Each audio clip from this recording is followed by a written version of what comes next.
Okay, welcome again to Reason and Truth Ministries. We are continuing our discussion from last week when we were here, and we had a real bonding moment where we dialogue and we discuss just about life issues. And we want to continue on such topic.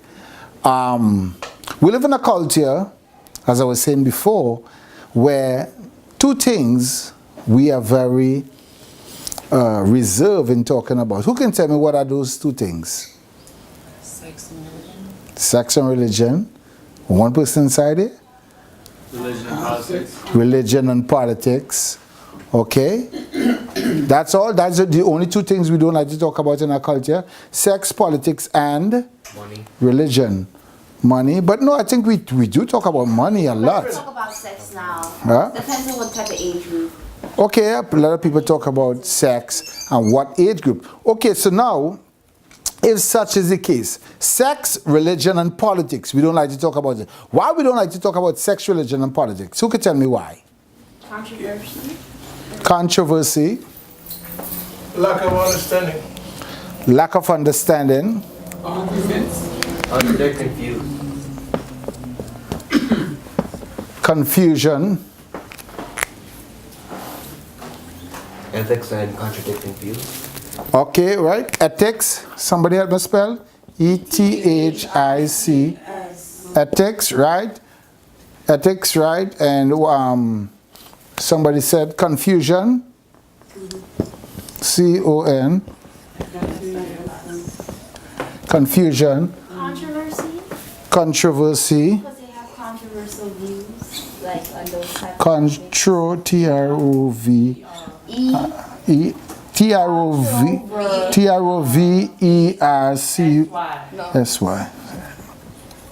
Controversy. Right? Ethics, confusion, controversy. When we're speaking about all these different views, we're talking about politics, we're talking about sex, and we're talking about religion. Those three basic headlines, they are always what? Misleading. They are ethical values that we don't espouse to, or we can't actually hold to. We have confusing views and ethics and moral. Controversy with what are the pros and cons. What else? What are some of the factors that we can never come to some type of resolve or clarity on what we're speaking about? The means to the end. Say that again? A means to an end. A means to an end. And what do you mean by that? Means to an end. Some people say it's the road to get to a place that matters most. Other people say it's the destination itself that matters. The road to get to a place or the destination itself doesn't matter. But we want, okay, that is somewhat like a statement, but we want just words that actually affect when we're speaking about sex, Wait, what? religion. Right, when we're speaking about sex, religion, and politics. Because we talking about sex, but you guys raise the issue where when we speaking is in our culture, we have like, we don't want to speak about sex, we don't want to talk about religion, and we don't want to talk about politics. So why? You're asking why? Yes. I think it makes people understanding. like I think it's a lack of knowledge. uncomfortable. Huh? I think it makes people uncomfortable. Uncomfortable. I think because people have a lot of conflicting views. Well, yeah, controversy, confusion, conflicting. Then they don't want to talk about it because they're scared. Conflicting views. Misunderstanding. Ignorance.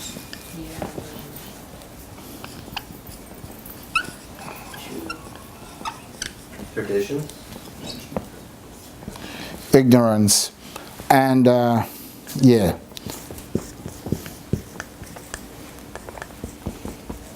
Tradition.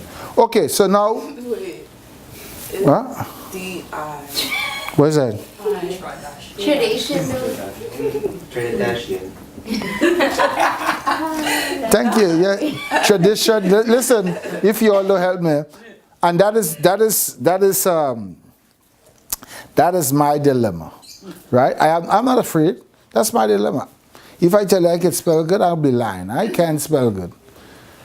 However, I'll retain what I've read. Good. And I'll read it for you again.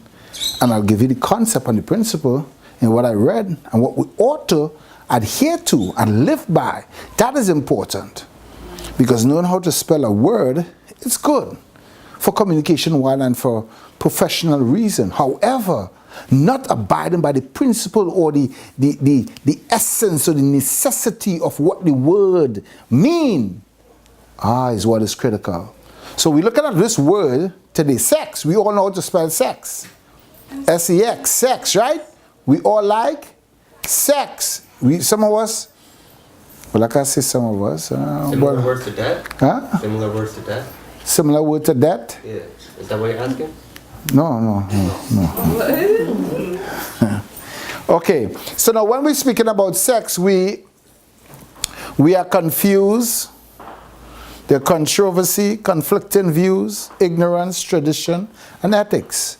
Right? This evening we want to zero in on sex. And when we're talking about politics or religion, we have these different misleading views also, right? Now, yeah. Oh, so you said that there's two things that people are like. Two things. They don't want to talk about. What were the two things? Yeah, two things people don't like to talk about is Christ and sex. Now politics, everybody likes to talk about politics, especially aged men, as you go down as the age like you and I, like to talk about politics, the conflicting views and ideas that are in the marketplace. However, what people don't like to speak about openly is sex. When we're speaking about sex, you gotta, two things that people always make joke and fun about is what? Sex and religion. Sex and Christ. Listen to all these comedians. What are we talking about? If they're talking about sex, they're talking about Christ or religion and God. Why it is that which is true, that which is with certainty, evidence, and life, people make fun of. We live in a culture where fun is the second most used words in order to live and have a good time. And what we use affixing to having good times and fun, sex, ooh, let's just live, ooh, let's just live, oh, let's get it on. Let's get it on. Right? And the likes. Why is that? Because we only know to please what? Our body. One aspect of our existence, which is the ish, that's right. The flesh, the animal in all of us. So now, sex, we don't like to talk about sex because sex is something, when we start to talk about sex, we get what? Silent. When we start to talk about Christ, we get what? Silent. Who want to hear about Christ? Who want to hear about Yeshua? Yeshua Mashiach. Now some people want to say, who do you serve? When they ask me, who do you serve? I say, Yeshua Mashiach. They say, who? Who's he? I said, do you know Jesus Christ? Yeah, he is God. I said, well, okay. His name is Yeshua Mashiach. They say, where you get that name from? Huh? You guys just... And ignorance is the key in our culture to enslavement. Ignorance is the key to enslavement. You want to keep a people destitute, poor, impoverished in all regions of society, take away all learning ability. And how you take away learning ability from a people? You teach them how not to what? Think. That's all. And how you learn how not to think? You learn how not to think by the universities, the schools and institutions. You learn what to think on what they tell you to think on, about. In their terms. And if you don't think on what they tell you to think about, then what has happened? You fail your paper. Because you're not ascribing to their what? Teaching. Their teaching or their document or their references or their subtitles or their footnotes. But we, as a young people, we ought to go back to what? The primary sources. You know, there is this great This is he's an apologist, but a Catholic apologist. I don't know how he's a Catholic, you know, but Peter Kraft, a tremendous guy, excellent author, excellent communicator concerning the values and the ethics and the moral and the tradition from an apologetic perspective concerning Yeshua Mashiach. And he just wrote this book maybe about 2 years back, Socrates Meet Jesus. And you guys should look it up on the internet. Socrates Meet Jesus. It's a beautiful discourse in reference to Socrates now having a conversation with Yeshua. And fast forward, because that's not part of our talk tonight, what do you feel when Socrates meet Jesus? What do you feel happened to Socrates?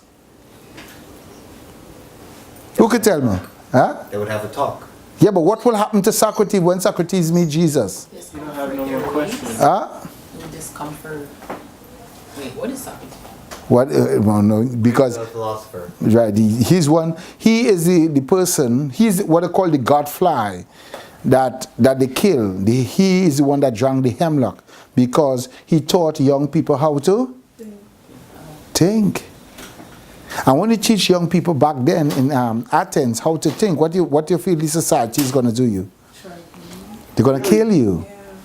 Because you created this order against the what? The governing gods of the day. And what it tells Socrates? Socrates worshiped the state god or die.